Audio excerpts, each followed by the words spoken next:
আশা করি 70% আমি পাবো, কারণ জনগণ এবার নতুনকে প্রাধান্য দিয়েছে।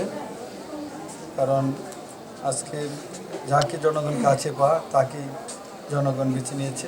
আমার বিশ্বাস জনগণ এবার সঠিক সিদ্ধান্তই নেবে। আমার বিশ্বাস আমার প্রত্যেকটা ইউনিয়নের থেকে আমার যে মেসেজ আছে বা খবর আছে তাকে বোঝা যায় বিজয় নিশ্চিত ইনশাআল্লাহ।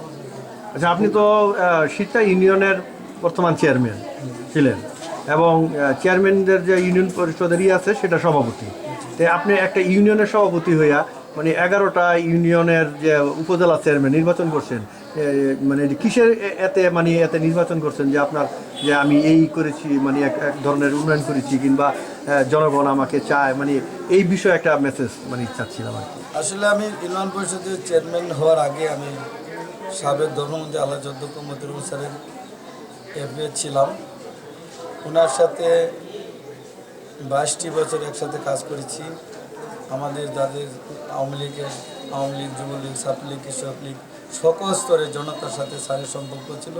সেই সম্পর্কের সুবাদে আমি তাদের সাথে একটা সম্পর্ক ছিল এবং নেতাকর্মীর সাথে আমার একটা উঠা বসা এবং জনগণের সাথে সম্পর্ক থাকায় আমি সিরতা ইউনিয়নের চেয়ারম্যান হই। সিরতা ইউনিয়নের চেয়ারম্যান হয়ে 5টি বছর ব্যাপক কাজ করে সিরতা ইউনিয়নকে ডিজিটাল ইউনিয়ন পরিণত করেছি। সিরতার মানুষের বিশ্বাস যে আমি অবশ্যই উপজেলার চেয়ারম্যান প্রার্থী হলে উপজেলার চেয়ারম্যান আমি বিজয়ী হব।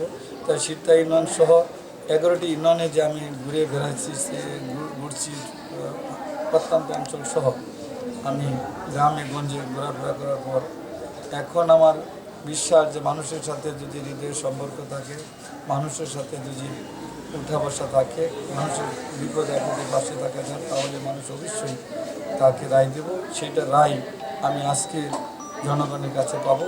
আশা করি আপনারা 5টার মধ্যেই আপনারা বুঝতে পারবেন আমার পক্ষে অবশ্যই বিজয় হবে ইনশাআল্লাহ।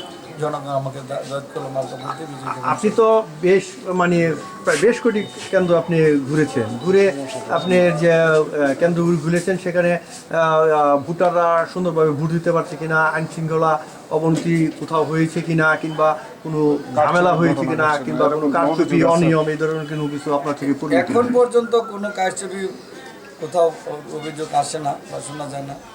তবে সুন্দর সুষ্ঠুভাবে নির্বাচন হচ্ছে। আরও 1 থেকে 1.5 ঘন্টার সময় বাকি আছে।